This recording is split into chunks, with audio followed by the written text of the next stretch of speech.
Социалистической родине идеал коммунистического строительства. По всей строгости советского закона.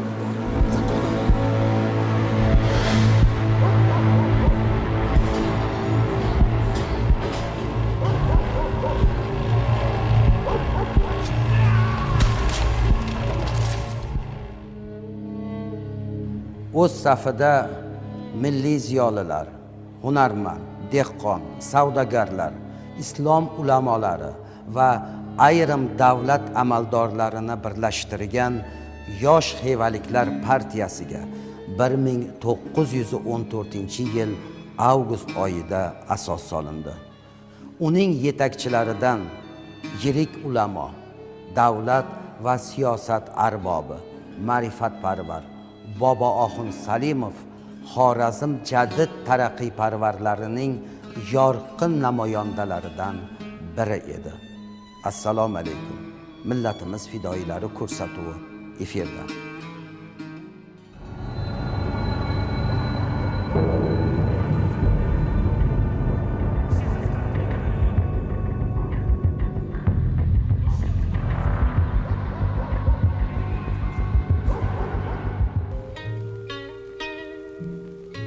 Xorazm davlati qozi kalomi Muhammad Salim Oxund xonadonida 1874-yil o'g'il farzand dunyoga keldi.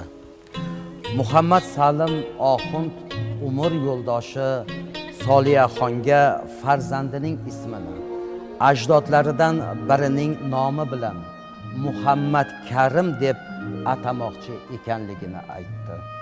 Shunda Soliyaxon men o'g'limni chaqirganda yoki koyiganda, koyish to'g'ri kelganda bobomni ismini aytib chaqiramanmi deb arz qildi. Biroq Muhammad Salim Oxund to'ng'ich o'g'lini ismini Muhammad Karim deb qo'yishga qaror qildi.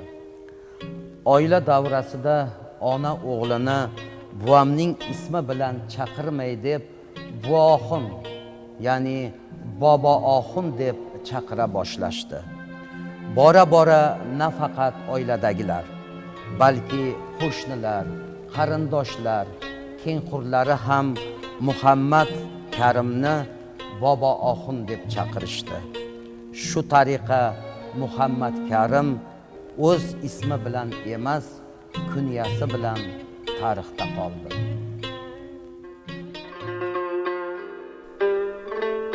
Bobo Oxun Muhammad Salim Oxund o'g'li maktab davridayoq o'zining iqtidori bilan barchadan ilg'or edi. Xivadagi mashhur Alloqulixon madrasasida islom huquqi fiqh, kalom bilan birga dunyoviy ilmlarni ham mukammal o'zlashtiradi. Arab, fors, rus tillari bilan birga Sharq adabiyotini chuqur o'rganib, o'zi ham she'rlar bitdi. Xon xonadoniga yaqin mo'tabar oilalardan birining farzandi bo'lganligi uchun tez orada elning nazariga tushdi. 20-asrning boshlarida Turkiston o'lkasiga kirib kelgan ijtimoiy-siyosiy faollik jahon taraqqiyotidan o'sha vaqtda ancha ortda qolayotgan Xorazm mamlakati hududini ham chetlab o'tmadi. Yosh Bobo Oxun Salim Oxund o'g'li ham jadid taraqqiyparvarlari g'oyalari bilan tanishib, uning shaydosiga aylandi. Ichki Rossiya dagi tatar matbuoti, shuningdek Turkiya, Hindiston, Misr, Eron mamlakatlaridan keltirilgan gazeta va jurnallarni o'qib o'rganadi. Ayni jarayonda Bobo Oxun Salimov jahon xalqlarining madaniyati, geografiyasi, iqtisodi hamda dunyo siyosati haqida keng bilimlarni o'zlashtiradi. Umuman otasi Muhammad Salim Oxund iste'fosidan so'ng 1911-yilda yosh xon Asfandiyorxon Bobo Oxun Salimovga Xorazm mamlakatining bosh qozisi, qozi kalon lavozimini topshiradi. Xiva xoni Asfandiyorxonning yonida vaziri Akbar Islomxo'ja va mamlakatning eng yirik ulamolaridan qozi kalon Bobo Oxun Salimovlar xonlikdagi taraqqiyparvarlik g'oyalarini bosh ilhomchilari bo'ldilar. Ular yangi usul maktablarini tashkil qilish bilan xalq ommasining siyosiy faolligini o'stirishni maqsad qilgan edilar.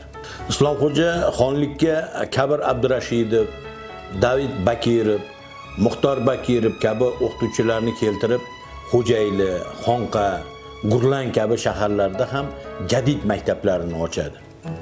Xonlikda ish olib borishi uchun pochta, telegraf va temir ko'priklar quruvchi injenerlarni, hattoki Anisimov rahbarligida bir guruh vrachlarni ham taklif etadi. Insoniy g'urur kuchli bo'lgan Boboxon Salimov fuqarolarni arz-dodini tinglash, turli janjal va jinoyatlarni adolatli hal etishga urinadi. Biroq o'rta asrcha ishlab chiqarish hukmron bo'lgan bu davlatda kapitalistik munosabatlarni kirib kelishi jarayonida ijtimoiy adolatsizliklar tobora ortib borardi.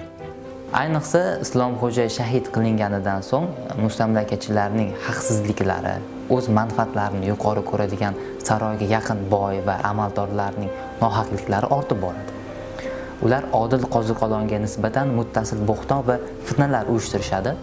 Xon shundan so'ng Boboxon Salimovni Shayxul Islom vazifasiga tayinlaydi. U lavozimiga mos yuksak islomiy axloq va e'tiqod sohibi edi. Ummat va millatni jaholatdan, ma'rifatsizlikdan farovonlik va taraqqiyot sari eltishga bel bog'laydi. Garchi jadidchilik harakatiga xon uning tayangan amaldorlari va aksar mutaassib dindorlarning qarshiligiga bilgan holda ularni qo'llab-quvvatladi. Chunki Boboxon Salimovga o'rta asrcha odatlar ustuvor Xorazm xonligi emas, balki taraqqiy topgan vatan kerak edi. Shu maqsadda o'z davrining ma'rifatparvar ilg'or ziyolilari bilan yaqin aloqada bo'ladi, jamiyatdagi ilg'or taraqqiyparvar kuchlar bilan birlashib, xonni islohot o'tkazishga undadi. Jamiyatni mudroq holatdan uyg'otuvchi yagona kuch ilm ma'rifat deb bildi. 1916-yil Asfandiyorxon amaldorlarining zulmiga qarshi xalq qo'liga qurol tutganida ochiqcha ular tomoniga o'tadi. Xalq qo'zg'oloni Asfandiyorxonning iltimosi bilan Chor harbiylari tomonidan shafqatsizlarcha bostirildi. Boboxon Salimov saroy bilan aloqani uzib, to'liq yosh xivaliklar partiyasi tomoniga o'tib ketadi. Asfandiyorxon Boboxon Salimovni ta'qib etib, hatto Gurlandagi uyiga turkman yovmudlari tomonidan talon ham uyushtiradi. Shunda ukalari Nizomiddin Oxund uyni Junaydxonning navkarlari taladi deb eshitib, Junaydxonning oldiga boradi. Taxtadagi qarorgohida o'tirgan Junaydxon Muhammad Salim Oxundning o'g'li kelganini eshitib, tezdan Nizomiddin Oxundni qabul qiladi. Voqeani eshitgan Junaydxon bu ishga meni aloqam yo'q. Asfandiyorxon Ushoqbekka talatgandir. Dunyoxo'rni topadi deydi. Darhaqiqat Junaydxon bilan muxolifatda bo'lgan turkman sardorlaridan Ushoqbek Asfandiyorxon bilan hamkorlik qilar edi. Qodirbergan Hoji Nizomiddin Oxund o'g'lini eslashiga ko'ra, Junaydxon yaltiroq mahsi, uzun chakmon kiygan, keng yelkali, baquvvat odam bo'lgan ekan. Asfandiyorxon 1917-yil yanvar oyida Moskva, Qrim, Yaltalarga sayohat qiladi. 1917-yil fevral inqilobi voqealari vaqtida Asfandiyor Yaltada dam olayotgan edi. Shundan so'ng Asfandiyorxon zudlik bilan vataniga qaytadi. Toshkentga yetib kelgan Asfandiyorxonga Kuropatkin Xiva xoni huzuridagi Rossiya harbiy komissari etib, Samarqandlik general-mayor Xo'ja Mirbadalov tayinlandi. Asfandiyorxon 1917-yil mart oyi oxirlarida Xivaga qaytib keladi. Fevral inqilobi ta'siri uzoq Xorazmga yetib bordi. 1917-yilning 5-aprelda Ko'hna Ark oldidagi namoyishda yosh xivaliklar Boboxon Salimov, Polyos Hoji Yusupov, Nazir Shorikorov, Husaynbek Matmurodov, Jumaniyaz Sultonmurodovlar Asfandiyorxonga o'zlarining qarashlari aks etgan manifestni topshiradilar. 17-yilning 6-fevral kuni yosh xivaliklar Ko'hna Ark maydonidagi katta miqdorda xaloyiq to'plangan joyda xon va uning yaqinlariga manifestni e'lon qilishlarini majbur qiladi. Mana shunday jarayonda Asfandiyorxon xalqning o'sha fikrini qabul qilishga majbur bo'lgan edi va natijada shu kunning o'zidayoq idorai mashrutiya va o'sha Nozirlar kengashini tuzishga kirishadilar. Aprel oyining oxirlariga borib majlisga saylovlar bo'lib o'tdi. Majlis a'zolari soni manifestda ko'rsatilgandek avvaliga 30 kishini tashkil etdi. Keyinchalik Boboxon Salimovning taklifi bilan xonlikning barcha millatlari manfaatlarini ifoda etadigan o'sha qozoq, Qoraqalpoq vakillaridan qo'shilib 49 nafarga yetkazildi. Shuningdek, Nozirlar kengashi ham 21 nafardan iborat qilib belgilandi va bunga aynan Boboxon Salimov o'zi rahbarlik qildi. 1917-yil 26 aprelda idorai mashrutiyaning birinchi yig'ilishi ochiladi. Unda Husaynbek Matmurodov Nozirlar kengashining raisi, Boboxon Salimov esa majlis raisi etib saylanadi.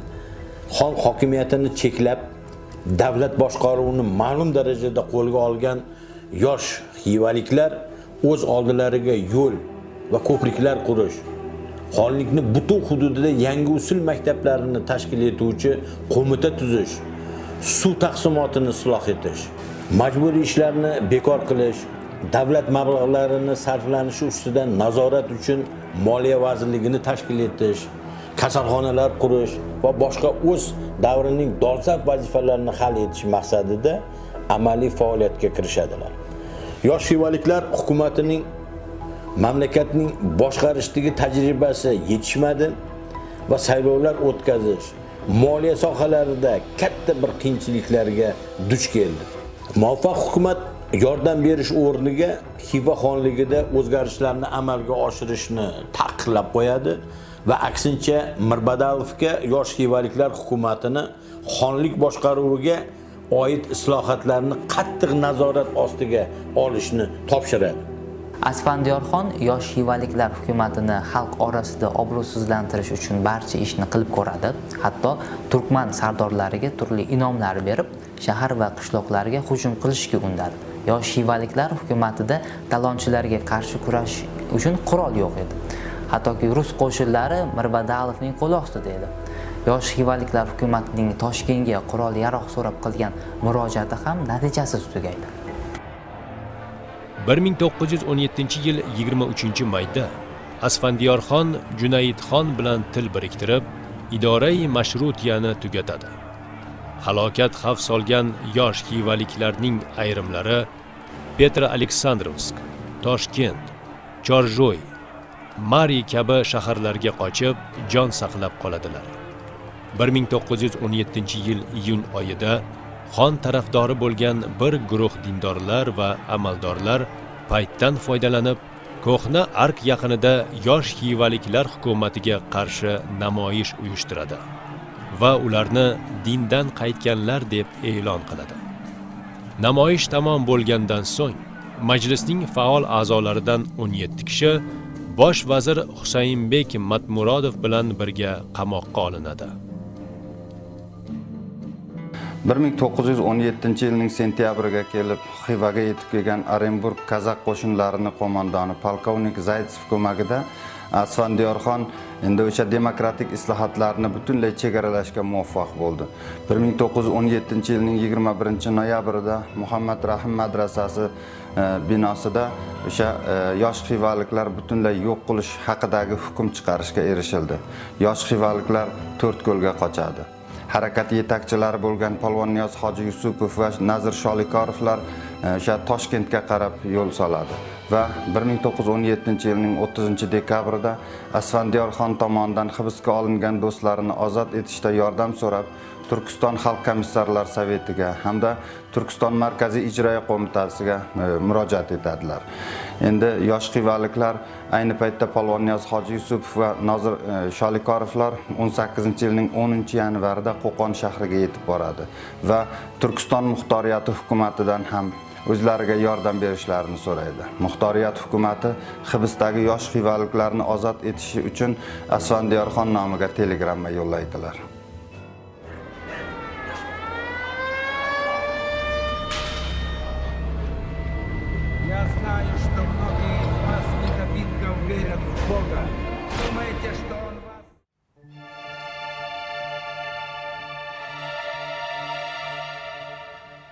1919-yilning dekabr oyida Turkiston sho'ro qo'shinlarining janubiy otryadi Uryadov qo'mondonligida, shimoliy otryadi esa Shaydakov boshchiligida Amudaryoning chap sohiliga o'tib, Xiva xonligiga bostirib kirdilar. Ko'rsatilgan qarama-qarshiliklarga qaramasdan bolsheviklar 1920-yilning yanvar oyi oxirida Xiva xoni Said Abdullaxonni taxtdan tushirdilar. Junaydxon esa kuchlar teng kelmaganligi sababli chekinishga majbur bo'ldi. Shu tariqa 1920-yilning 1-fevralida Xiva xoni ag'darilgach, muvaqqat inqilobiy qo'mita tuzildi. 1920-yil 10-fevralda Turk komissiya Xivaga juda katta vakolatlar bilan favqulodda komissiya yuboradi. Bu 1920-yilning mart oyiga to'g'ri keladi, ya'ni Xivaga kelgan bir oyda boshliq favqulodda komissiya a'zolari va qarang 150 ga yaqin markaz vakillari Xorazm vohasi xalqlarining taqdirini o'zlari bilganicha hal qilish bilan shug'ullana boshladilar. Jumladan 1920-yil 25-martdan 25-aprelgacha o'zidan ketgan qirg'inlar qilib xunrezliklarga yo'l qo'ygan qizil askarlarning bir qismi jazolandi.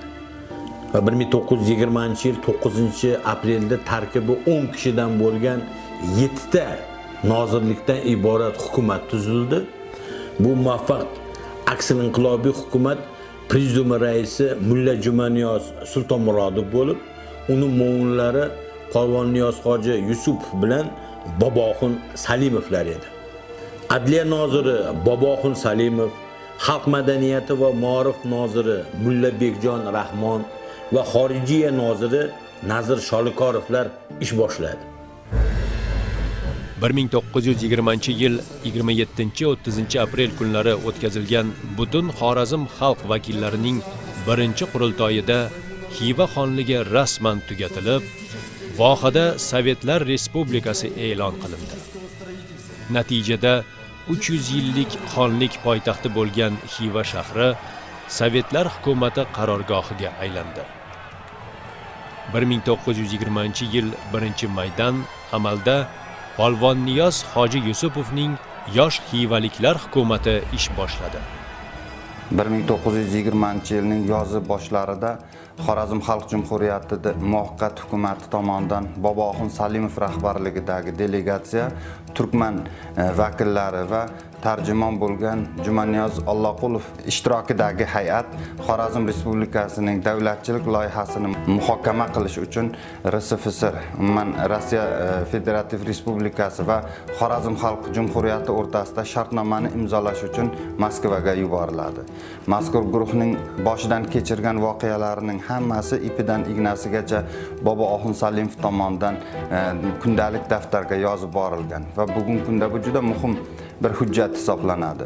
Umuman sho'rolarning asl maqsadi Xorazm Xalq Jumhuriyatini tan olish ham, u bilan bir shartnoma ham tuzish emasdi. Aksincha o'zlarini o'sha Moskvadagi xalqaro tadbirlarida Xorazm xalq vakillarining ishtirokini ta'minlash hamda o'zlarining sharqdagi siyosatida go'yoki bir ijobiy ko'rsatkichlarni dunyo ko'zini oldida namoyon qilish uchun tashkil etilgandi.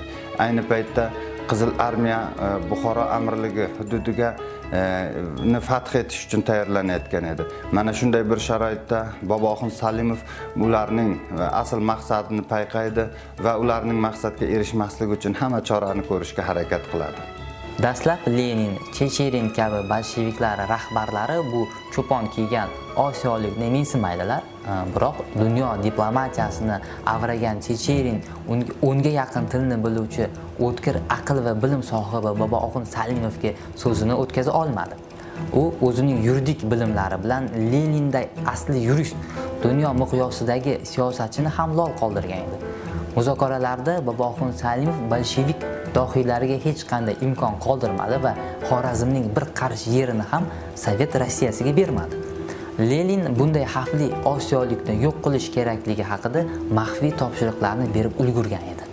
Boboxon Salimov sovetlar tomonidan Buxoro amirligi ag'darilgani va kelajakdagi Xorazm milliy armiyasini asosi bo'lishi kerak bo'lgan Sardor Qo'shmamedxon barcha yigitlari bilan otib tashlanganini eshitgach, ko'p narsani tushundi. Endi ularga Lenin hukumati tomonidan butunlay tahqirlovchi shartnomani imzolash taklif etiladi. Boboxon Salimov ta'biri bilan aytganda, u agar bu so'zlar shartnomaga kiritilsa, Xorazm haqida general von Kaufman va Galkinlar yasagan shartnomalardan ming marotaba yomonroq bo'lgudek turur. Bularni tovarish Iskandar, ya'ni Samoilovich o'qib eshitmakka boshlanganimizdan menga ul qadar beharlik va kam xulosalik arz bo'ldikim, ilovalarning oxirroqlarini quloq eshitsa ham ko'ngil fahm eta bilmay kursiga suyanib lol hayron bo'libman. Kim ilovalar o'qilib tamom bo'lgandan so'ng hammalari meni yonimdan chiqib ketganlarini ham anglamay qolibman. Men dedim, ondoq bo'lsa bilingki, men bu ilovalarga qo'shilgan shartnomaga hargiz qo'l qo'ymasman. Chunki men Xorazmning yer suvlari ixtiyorini qo'llaridan ketib, qaytadan ularni asir va mazlum qilmoqqa aslo rozi bo'lmasman deb ilovalarni anga ochiq tushuntirib dedimki, men Karaxonning yonida majlis ochilgan vaqtda hamma kuchimni sarf etib, ilovalarni butunlay bekor bo'lmog'i uchun g'ayrat qilurman deb turib oladi. Umuman tarixda muvaqqat hukumat juda qisqa muddat hokimiyatda turgan bo'lsa ham bir arzirli islohotlarni amalga oshirganligi ko'zga tashlanadi. Jumladan Xorazmda 8 soatlik ish kuni belgilandi. Zindonlarda kishanband qilish yoki jismoniy qiynash, qatl qilish kabi jazo turlari bekor qilindi. Ariza va murojaatlar endi yozma usulda topshirilishi belgilandi. Shuningdek, o'sha 8 ta birinchi bosqich maktabi, o'qituvchilar kursi, siyosiy maktablar, ma'rif uylari, bolalar bog'chalari, kinematografiya, tipografiya idoralari ochildi. Rossiyadan olingan o'sha 18 nafar musulmon qo'mondonlari bilan milliy armiyani shakllantirishga kirishdilar. 40 millionlik kredit evaziga Xorazmda bank ishga tushdi va o'zini milliy valyutasini, pulini muomalaga kiritdi. Ammo yosh xivaliklarni amalga oshirayotgan bu islohotlari RSFSRning muxtor vakili, Qizil armiyaning rahbarlari tomonidan tish tirnog'i bilan qarshilik ko'rsatildi. 1920-yilning oktyabr oyida, o'sha sentyabrda oxirida imzolangan bu Boboxon Salimov va Chechernning o'rtasidagi shartnomaga Sovet mamlakati aslo amal qilishni istamadi. Boboxon Salimov Moskvadan qaytgach, Sovet hukumati da ishlashdan umuman voz kechadi va o'zini o'sha adliya noziriday yuqori lavozimni tashlab Gurlanga uyiga ketib qoladi. 1921-yil 6-martda bir guruh kommunistlar Qizil armiya siyosiy xodimlari bilan Polyosxoji Yusupov hukumatini badnom qilib ishdan oladi. Polyosxoji Yusupov, Boboxon Salimov, Nazar Sholikorovlar yashirinishga majbur bo'ldilar. RSFSRning Xorazmdagi muxtor vakili Safonov va Qizil armiya rahbarlari Xorazmda xuddi o'zlarini Chor Rossiyasi amaldorlaridek tutishardi. Faqatgina 1921-yilning 6-martidan sentyabrgacha Xorazm Xalq Respublikasi hukumatini Qo'chqorov, Ollaberganov, Ibnyaminov va yana Ollaberganovlar boshqardilar. Bundan tashqari ko'plab nozirlar bir necha bor almashtirilib turdi. Xorazm Xalq Respublikasi rahbarlarini o'z vazifasini bajarmagan degan bahona bilan hatto 2 oydan o'zgartirib turilganligidan ham bilish mumkin.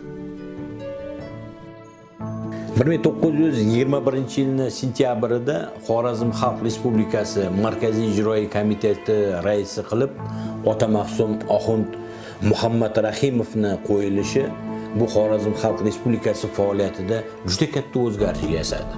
U hukumat boshlig'i bo'lgach amalga oshirgan ishlari hatto bolsheviklar dohiysini ham hatto cho'chitib qo'ydi. Mana shu Otamahsum Muhammad Rahimov Moskva topshirig'iga ko'ra Xorazm Xalq Respublikasi favqulodda komissiyasi raisi bo'lib kelgan Iyoffeni Xorazm Xalq Respublikasi ichki ishlariga aralashgani uchun Markaziy ijroiy komitet raisi sifatida 24 soat ichida Xorazmdan chiqib ketishni talab qilib ultimatum topshirdi. Muhammad Rahimov badnom qilingan yosh xivaliklar vakillarini Xorazm Xalq Respublikasi hukumatiga taklif etib, Boboxon Salimovni Xorazm Xalq Respublikasi Markaziy ijroiy komiteti prezidiumining qarori bilan Afg'onistonga elchi qilib tayinlaydi. Biroq 1922-yil 5-fevraldan Xorazm Xalq Respublikasi tashqi siyosatini RSFSR hukumati orqali olib borilishi munosabati bilan Boboxon Salimov ham chaqirib olingan. Boboxon Salimov Adliya nozirligidan ketgandan so'ng Xorazmda Ma'rif va Madaniyat nozirligida maktablar uchun yangi qo'llanmalar yaratish bilan mana shu komissiyaga rahbarlik qilish bilan shug'ullanadi. Boboxon Salimov bu vazifada ishlab turib, o'zi ham maktablar uchun alifbe o'qish kitoblarini yaratadi. Mulla Bekjon Rahmonov bilan hamkorlikda o'quv qo'llanmalari yozdi. Uning maktab sarlavhali she'ri xalqni ma'rif uchun bir targ'ib qilish, ularning o'sha ma'rifning xalqning taraqqiyotidagi o'rnini ochib berishga qaratilgan edi. Xorazm elin aylagay munavvar maktab deb bilgan Boboxon Salimov 1923-yil butun Xorazm ahlining 4-qurultoyida Xorazm Xalq Respublikasi Adliya nozirining muavini, 1924-yil 26-martdan Xorazm Xalq Respublikasi Adliya noziri vazifalarida ishlay boshladi. 1924-yil 17-apreldagi ruhoniylarning 1-qurultoyi chaqirilishi va o'tishiga rahbarlik qildi. Boboxon Salimov 1924-yil milliy davlat chegaralanishidan keyin siyosiy faoliyatini butunlay to'xtatib, avval Gurlangaga, so'ng Yumurtoq etagida Eshonyob bo'yiga ko'chib borib, dehqonchilik bilan shug'ullanadi. Biroq sho'ro chekistlar uni yana tinch qo'yishmaydi. Bir gal qo'lga olishib, Xivaga olib borishayotganda Qo'shko'pirga borganida ulardan qochib Gurlangaga qaytib keladi. Keyingi bor ushlab Xivaga olib borishganlarida do'stlari yordamida Ichan qal'adan qochishga muvaffaq bo'ladi. Ammo yil sayin ahvol og'irlashib, ko'plab el tanigan insonlar xalq dushmaniga chiqarilib, qamoqxonalarga tashlanadi. Boboxon Salimov ham allaqachon Sovet ma'murlari tomonidan qora ro'yxatga kiritilgan edi. Nihoyat 1929-yil 10-may tongida maxsus guruh Yumurtoqdagi Boboxon Salimov yashagan qishloqqa boradi. Bemahaldagi otlarni do'piri va eshikni qattiq bir taqillashi Boboxon va uni umr yo'ldoshi bo'lgan Shukurjon ayani bezovta qiladi. Boboxon Salimov eshikka chiqib, axir bular tanish yigitlar-ku deb hayron bo'ladi. Ammo ularning vajohatini ko'rib qochmoqchi bo'ladi. Shu payt mergan tomonidan otib o'ldiriladi. O'g'li Sotaddin qochib borayotganida unga ham 2 bor o'q uzishadi. Shukrki o'q tegmaydi. Biroq 30-yillar surgunidan qochib qutula olmay xalq dushmani sifatida qamaladi. Boboxon Salimovning jasadi bir muddat shu yerda qoladi. Aftidan guruh uni jasadini so'rab keladigan kishilarni ham qamoqqa olishni istagan bo'lsa kerak, kechasi bir vaqtlar jasadni noma'lum kishi tomonidan olib ketilgani ma'lum bo'ladi. Oradan ancha vaqt o'tgach, yaqinlarning oldiga bir qozoq kishi kelib, o'zini ko'p yillar Boboxon Salimovning xizmatida bo'lganini va uni jasadini Yumurtoqdagi Salomat buva qabristoniga dafn qilganini aytadi. So'zini so'ngida agar qadari yetib qazo qiladigan bo'lsa, iltimos qiladi, ana shu Boboxon Salimovni quyi tomoniga qo'yishlarini vasiyat qiladi. Shu tariqa Boboxon Salimov sadoqatli do'sti va shogirdi bilan bir sokinlik maskanida qo'nim topdi.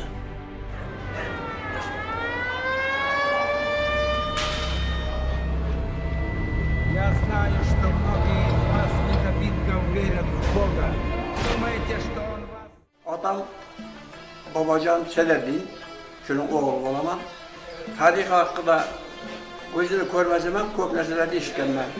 Lekin Şunu yüzeye keltirip açışqa hech kim cüret qilolmagan. Şu vaqtdagi davr siyosatidan qo'rqqan. Shunday qilib shu otamni Moskvaga borib kelgandan keyin ko'p sherva ko'p olib keladi, sherva ko'pda ko'p yordam olib keladi, xalqqa ko'p bosh qiladi, Turkman bosmachilardan qutqaradi Xorazm xalqini. Shundan keyin buni qandaydir sabablar bilan shu vaqtdagi davr bilan kelishmay qoladi. Shunday qilib xullas otamni ular kelib otib ketadi. Taxtakubur rayonining tumanini. Svetlov degan savxozga bir borib qoladi. Shu yerda bir qariya shuni so'raydi, bizning otamda. Shunday odam bo'ldi. Shu yerda madrasa ochdi Svetlov savxozida. Endi u sol savxoz bo'ldi-ku. Shunda şunun kunları var. Bizim bağlarda okudu bir yaxşı adam idi. Bizler şurada şunday özümüzün ne bulup gitti. Deyip, eğer ilacı olsa bir erkek uçaştırsan deyip bir karı şunda teklif etken. Bize şöyle ya gitti. Şunun hukum var. Doğru şunday şunday bu. Şunday hayatlar bu oldu.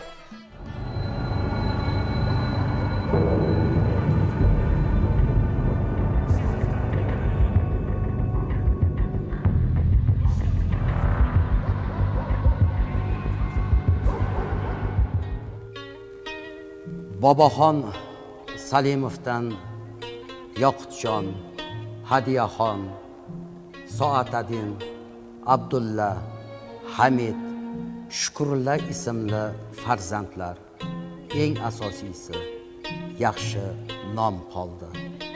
Umr intihosi fojiali tugagan Boboxon Salimovning hayoti Jumaboy Rahimov yozganidek chaqmoqdek chaqnab o'tdi.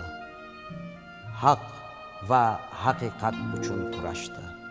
Uning nomi vatan tarixida o'chmas iz qoldirdi. Siz millatimiz fidoyilari ko'rsatuvini tomosha qildingiz. Keyingi sonlarda uchrashguncha xayr, salomat bo'ling.